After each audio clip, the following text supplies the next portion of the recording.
encore moi. Donc, j'ai parlé de l'école, j'ai parlé des hospitalisations, de comment on a dû obtenir notre première hospitalisation pour qu'elle soit suivie, de la faire ramasser par les policiers, l'emmener au chat, dire au chat que je ne veux pas que ma fille revienne à la maison parce que je suis épuisée. C'est comme ça que tout commence, c'est comme ça que Coralie doit se sentir bien, dans le fond. Parce que ça va être ça pas mal tout le temps. Des gros hauts, des gros bas, des gros hauts, des gros bas. Tout le long. Fait que c'est ça. Va venir où ces crises vont devenir vraiment dangereuses. Ben, toujours dangereuses, je vous le dis. Elles sont dangereuses depuis le début. Mais plus qu'elle grandit, plus qu'elle prend de la force, plus qu'elle est déterminée dans ce qu'elle fait comme acte ou mouvement ou geste, peu importe. Elle devient dangereuse, vraiment très dangereuse. On mange des coups, on se fait frapper, on se fait mordre. Son petit frère, qui est aussi autiste, va devenir son souffre-douleur, malheureusement. Dès qu'elle va être fâchée, qu'elle va avoir une incompréhension, qu'elle sera pas contente de quelque chose, elle va avoir tendance à s'en prendre physiquement ou verbalement à son frère. Continue à nous frapper, continue à être agressive. Encore une fois, notre vie est sur pause. Les enfants marchent sur des œufs. C'est ce qu'on avait déjà vécu auparavant. Mais là, c'est que maman doit être toute à Coralie. Parce que moindrement que je détourne mon attention, on perd le contrôle, puis on peut pas se permettre de perdre le contrôle. On espère qu'avec le pédopsychiatre, avec le CRDI, qu'on va avoir assez d'aide. J'accepte toutes les aides, je vous dis, là, toutes les aides qui m'étaient offertes par le CRDI, j'accepte. Je suis présente dans tous les rendez-vous, j'essaie de m'impliquer le plus possible, malgré le fait que je dois travailler, mon conjoint aussi. Mais on est là, on est présent. Suite à... Excusez. Donc, on est impliqué, on lâche pas. Coralie va devenir encore plus forte, encore plus violente. Toujours plus forte, plus violente. La seule ressource que je n'utilise pas et qu'on me reproche à un moment donné de ne pas l'utiliser, c'est le programme EMI. Ça, le programme EMI, c'est un groupe. C'est des intervenants sur la route qui se déplacent en période de crise pour venir seconder le parent, venir aider, peu importe. Vous pouvez vous dire, voyons, pourquoi tu l'as pas appelé d'abord, c'est si pire que ça, mais connaissant ma fille, connaissant Coralie, durant une crise, d'emmener un inconnu qui va lui dire « Ah, salut, je viens pour discuter avec toi » ou « Je viens pour essayer d'arranger les choses », ça l'a empiré. Je connaissais ma fille, je savais que c'était pas une bonne idée, mais on me vante le programme EMI, puis je sais que ce programme-là aide énormément de familles, même tu sais, je peux pas leur reprocher, sauf qu'à ce moment-là, moi je crois que le programme EMI est un programme magique. Tu sais, c'est mon cœur de mère. Je me dis, crime, on m'en parle tellement, on pousse tellement, crime, c'est peut-être ça la clé que j'ai pas. C'est peut-être ça qui me manque pour réussir à aider vraiment correctement ma fille. Donc, un soir, elle se désorganise, c'est intense, j'appelle le programme EMI. L'intervenant spécialisé arrive, essaye de gérer ma fille, essaye de la calmer. Coralie a fait juste monter en tension, monter en tension, monter en tension. À un moment donné, il est obligé de la maîtriser physiquement parce qu'elle est dangereuse. Il y a de la misère à la maintenir. Mon conjoint doit venir l'aider. Puis au bout d'une demi-heure, l'éducateur spécialisé me regarde et me dit « Là, madame, vous appelez la police. » Et vous faites venir une ambulance, elle est dangereuse pour elle, pour les autres, elle a besoin de soins. encore une fois, pleurer comme un bébé en appelant la police parce que je m'attendais à ce que le programme Amy arrive à la maison puis il me règle tous mes petits problèmes. Je sais pas, c'était mon cœur de mère. J'étais comme, on me le pousse tellement, ce programme-là. Peut-être qu'il va être magique avec ma fille aussi. Mais finalement, ben, tu sais, même lui, il a fait, ok, non, ça marche pas, là. Puis la détresse est là. À ce moment-là, les spécialistes sont pédopsychiatres. On me parle de placement, d'un placement temporaire dans un foyer c'est des foyers adaptés. T'as des RIS, t'as des RAC. Les RIS, c'est des foyers un petit peu plus convivial, avec un petit salon, une petite cuisine, ils ont chacun leur chambre.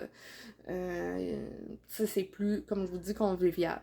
Les RAC, c'est des petites maisons, des petits centres beaucoup plus froids, beaucoup plus stricts, où tout est barré, tout est blanc, il n'y a pas vraiment de salon, il n'y a pas vraiment de salle à manger, c'est différent, puis il y a des éducateurs spécialisés 24 heures sur 24. Donc, à contre-cœur, mais pour la sécurité de ma fille, parce que ce que je vous ai pas dit, c'est qu'elle s'en est pris vraiment sauvagement, à un moment donné, à ma mère, qui avait mon petit dernier dans les bras. Elle l'a frappé fort, on a vraiment eu peur. Puis une autre fois qu'elle s'est juste fâchée, elle a pris les escaliers, est descendue en courant, puis est allée étrangler, puis frapper son frère à gros coups de poing, son frère qui avait rien fait. Puis ça, quand on réussit à empêcher qu'elle s'en prenne aux autres, ben elle se cognait fort la tête dans les murs, elle essayait de s'arracher la peau. C'était intense.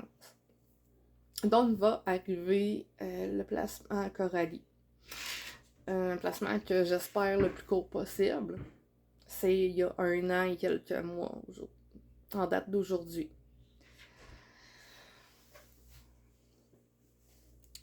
Le problème qu'on va remarquer encore, c'est le manque d'aide. Ma fille va se retrouver à plusieurs reprises, encore une fois, au CHUL, malgré le fait qu'elle est dans un foyer spécialisé, où il y a des éducateurs spécialisés. Elle se retrouve à plusieurs fois au CHUL. Les éducateurs spécialisés, le pédopsychiatre qui la suit, l'équipe école continuent à monter le dossier, continuent à rassembler des choses qu'ils observent chez Coralie comme 2 types de crises. Un type de crise qui est typiquement comportemental relié au TSA, l'autre type de crise qui a le regard noir puis qu'elle se souvient de rien puis qu'elle décroche, des crises qui peuvent durer de 4 à 5 heures, des crises de violence inimaginables. Des crises que personne ne croit qu'un enfant de 12 ans a la force de faire. Mais c'est des éducateurs spécialisés, c'est un pédopsychiatre, pas un jeune pédopsychiatre, un pédopsychiatre qui a de l'expérience, des éducateurs spécialisés qui ont 2, 3, 4, 5, 10 ans d'expérience avec les autistes. Même chose pour l'école. Tous s'inquiètent au niveau santé mentale.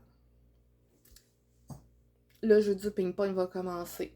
À plusieurs reprises, je vais vivre les allers-retours interminables de Coralie entre l'hôpital puis le CHUL, l'hôpital, le foyer. Puis c'est pas la faute du foyer. Le foyer envoie Coralie en espérant qu'elle reçoive les soins adéquats parce que c'est une enfant en détresse qui fait de l'automutilation, qui a des idées noires, qui veut se suicider.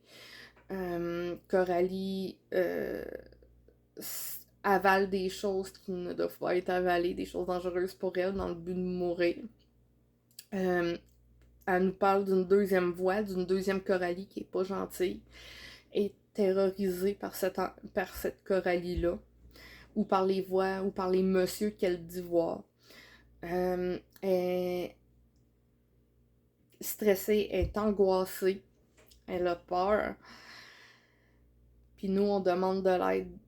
On demande à ce que le système de santé regarde Coralie de face et fasse ok, oui, cet enfant-là est en détresse, mais c'est pas ce qui va se passer.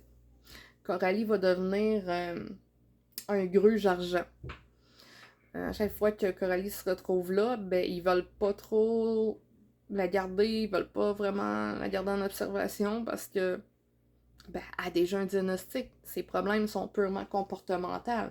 C'est ce qu'on va se faire répéter depuis 1 an et demi, qu'on se fait répéter par le système de santé que Coralie est autiste et que ses problèmes sont purement comportementaux. Pourtant, on a une bonne équipe autour de nous, comme je l'ai déjà mentionné dans une autre vidéo. On a un pédopsychiatre, éducateur spécialisé, travailleur social, psychoéducatrice, une personne en ergonomie. On a une grosse équipe, l'équipe école aussi, qu'il n'y a pas juste un professeur, il y a des spécialistes, il y a des TS, on est une grosse équipe, mais notre parole vaut rien. Ils nous croient pas, ils veulent pas nous croire, ils voudraient peut-être nous croire, mais ils ont pas, tout se joue au niveau de la gestion. Les gestionnaires se parlent entre eux, puis ils se lancent la balle. Mais la balle, c'est ma fille. C'est peut-être votre enfant aussi, peut-être que vous vivez quelque chose de semblable aussi. Mais là, mon histoire, c'est ma balle, c'est ma fille, qui est la petite balle, qui est pognée dans tout ce bordel-là. Un enfant qui, par moments, maigrit énormément. D'autres moments, quand elle se sent bien, elle va reprendre son poids. Coralie est une enfant qui peut être joyeuse, qui peut être capable qui est scolarisable, qui est super intelligente, qui est sociale, qui est douce aussi, qui aime prendre soin des autres, qui aime rendre service. Sauf que quand elle rentre dans ces épisodes de crise, c'est cyclique, puis ça dure en général quand même quelques semaines, mois, où ce que là, elle décroche, puis qu'on a beau tout essayer, tous les spécialistes autour de elle, ils ont bien beau faire des pieds, des mains, on la comprend plus. Mais quand elle arrive à l'hôpital, on se fait toujours répéter la même chose. Votre fille ou l'enfant est autiste, c'est comportemental. C'est comportemental, donc pas médical. Ma fille, elle a avalé elle a avalé plusieurs objets qui lui ont valu des radiographies. Elle doit avoir un bon dossier de radiographie à date. Elle a avalé une batterie aussi. 2 batteries en fait, mais pas en même temps. C'est ça le pire. Une des batteries a causé des dommages, des petits dommages, pas rien de dramatique, mais assez pour qu'elle soit retournée à l'hôpital puis qu'il soit obligé de la garder un petit peu en observation à cause des saignements puis tout ça, des petits saignements. Là, ils la prennent en charge parce que la batterie cause un problème, mais ils refusent d'admettre que le fait qu'elle a avalé une batterie lors d'une crise en disant « je veux mourir », ils refusent d'admettre que c'est médical, c'est comportemental. Mais tout spécialiste, je pense, va pouvoir vous le dire. T'as bien beau vouloir travailler le comportemental avec n'importe quel individu, que ça soit un enfant, un adulte, si la personne n'est pas assez stable et posée, tu peux pas travailler avec cette personne-là. Coralie fait des crises de 4-5 heures. Elle va être attachée à plusieurs reprises aux civières de l'hôpital pendant des heures où elle hurle. Il va y avoir des maintiens de 4 heures au sol. Beaucoup d'injections en espérant trouver un produit qui va la calmer.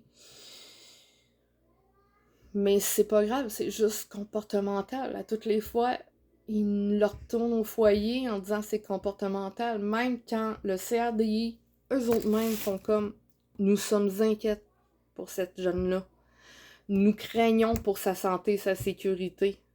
Nous vous demandons de l'aide, nous ne pouvons plus. Tu sais, c'est le service le plus haut, là. Tu sais, CRDI, avec le placement en foyer spécialisé, la RAC, c'est ce qu'il y a comme de plus haut. Peuvent plus assurer la sécurité de Coralie. Fait qu'ils l'envoient à l'hôpital font comme c'est comportemental, ils le retournent. Coralie brise une salle capitonnée, elle en a brisé 2. Retourne à l'hôpital, ils ont plus de salle pour la mettre quand elle est dans des organisations, puis c'est des crises de 4 heures qu'elle hurle, qu'elle se cogne, qu'elle frappe, qu'elle essaye d'arracher, que souvent ils sont obligés de couper des vêtements parce qu'elle fait des nœuds tellement serrés qu'elle en devient bleue et que c'est dangereux pour elle, là. Elle va avaler des choses, comme je vous dis, elle va se cogner. Lors d'une hospitalisation, je vais aller la visiter, puis je mettrai pas les photos parce qu'on la voit comme pas assez habillée. Mais ma fille a des bleus partout à grandeur du corps. Les bras, les jambes, les côtes, le cou, la tête. Elle a des bleus, elle est meurtrie. J'ai jamais... Sur la colonne vertébrale, elle a des bleus partout. Tu vois qu'il y a des traces de main pour les maintiens. Pis j'en veux pas au monde qui font les maintiens. Parce que les personnes qui sont pas... qui doivent faire le maintien, c'est pour éviter qu'elle aille se défoncer la tête après un mur, ou qu'elle se lance en bas d'un escalier, ou bien que... Tu sais, vous voyez ce que je veux dire. Que le maintien, il est obligatoire, mais il est pas normal pour un enfant. Pour qu'un enfant, tu sais, le vôtre, le mien, celui-là du voisin. Il n'y a pas un enfant qui, lors d'une crise, parce qu'il se sent pas bien dans sa peau, devrait subir des maintiens, d'être sanglé à un lit, d'avoir autant de restrictions, d'être éloigné de sa famille par moment, parce que c'est trop dangereux de la sortir, il y a trop de risques pour sa santé, sécurité.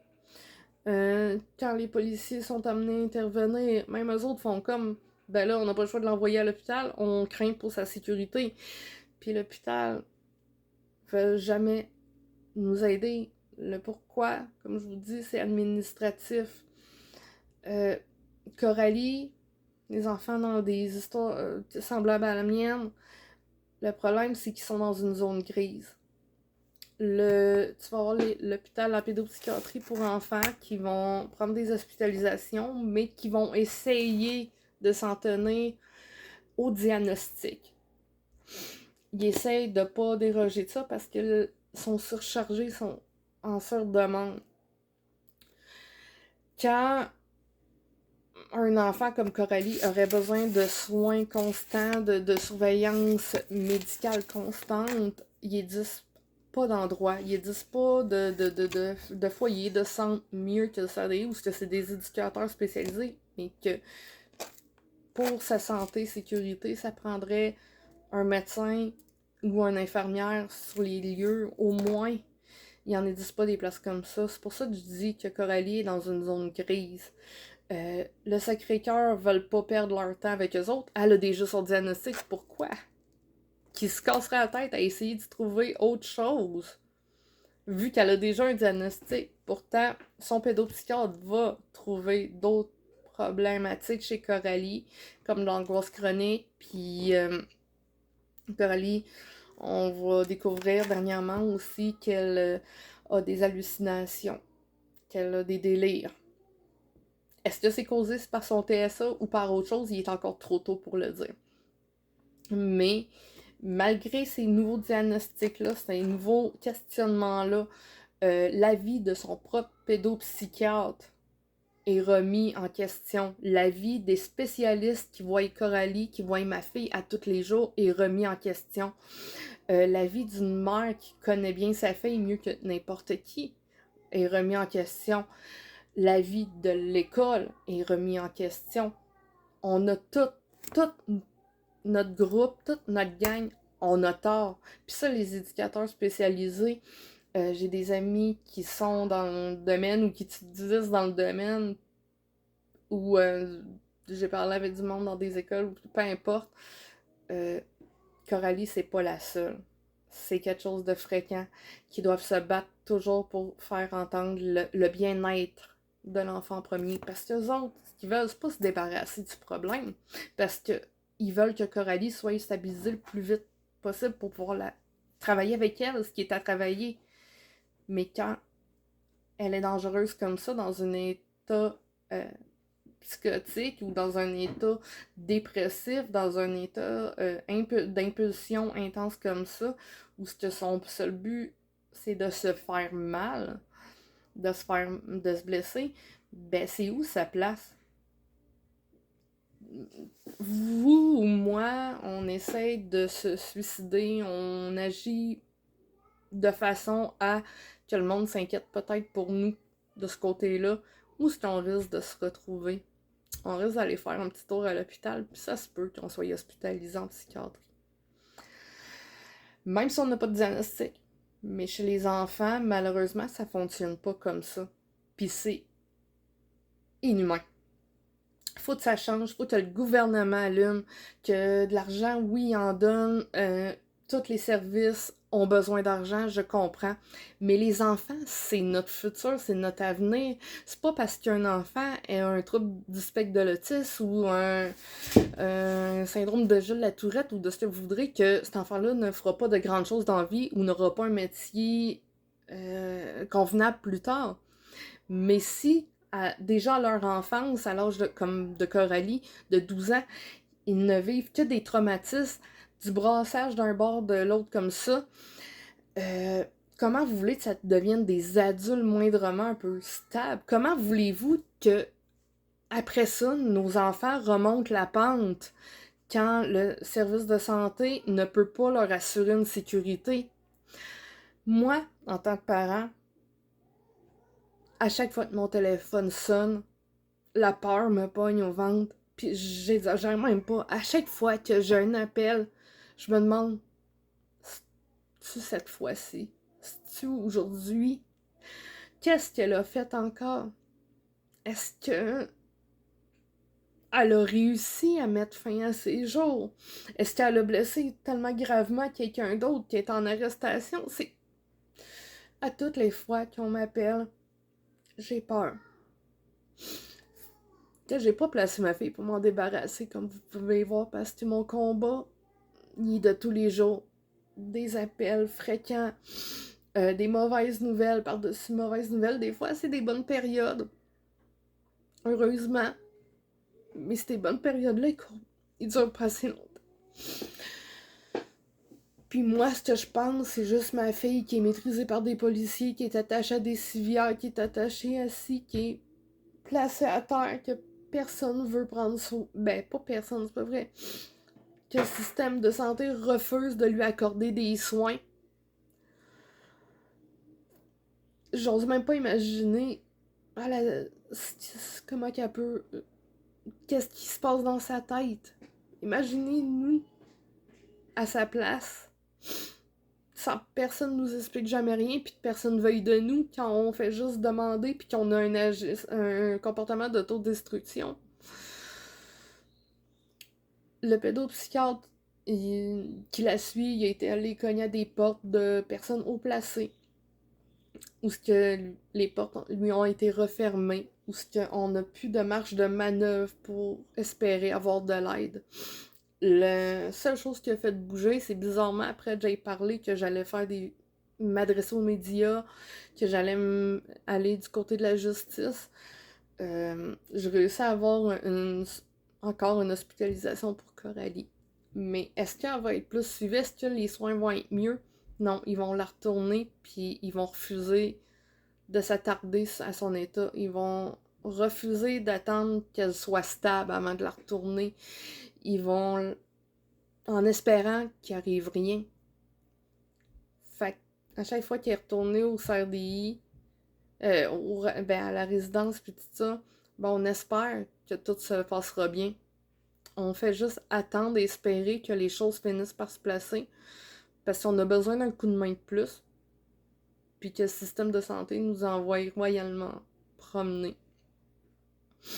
Que ce soit la pédopsychiatrie, que ce soit l'hôpital Le Chul, puis ça on n'en parlera même pas, le manque de formation au niveau du personnel, quand c'est le temps d'agir avec des enfants qui ont des troubles et du comportement.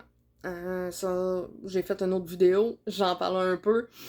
C'est horrible. Puis ça n'en vient même que pour se donner raison, ils rabaissent les hôpitaux, les autres médecins vont rabaisser les diagnostics déjà donnés du médecin traitant de ma fille, comme s'il était moins bon qu'eux autres ou qu'il y avait moins rapport, peu importe, ça n'a pas lieu d'être, là.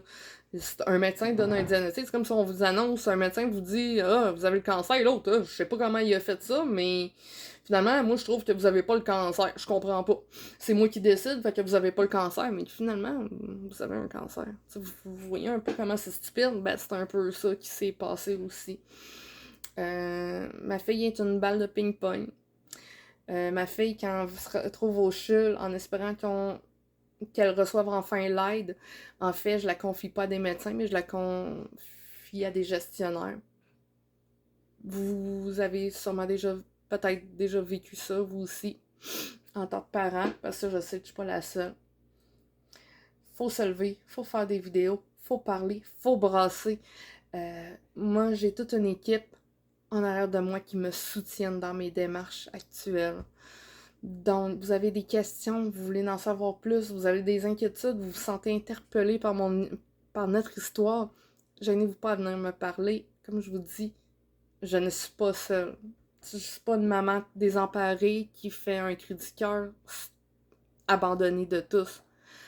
C'est, dans le fond, une maman et toute une équipe de spécialistes qui demandent de l'aide. Donc, partagez le plus possible. Puis j'espère qu'on va finir par être entendu. Il faut. Parce que c'est nos enfants. C'est les enfants qui payent. Comme beaucoup trop souvent. Merci beaucoup.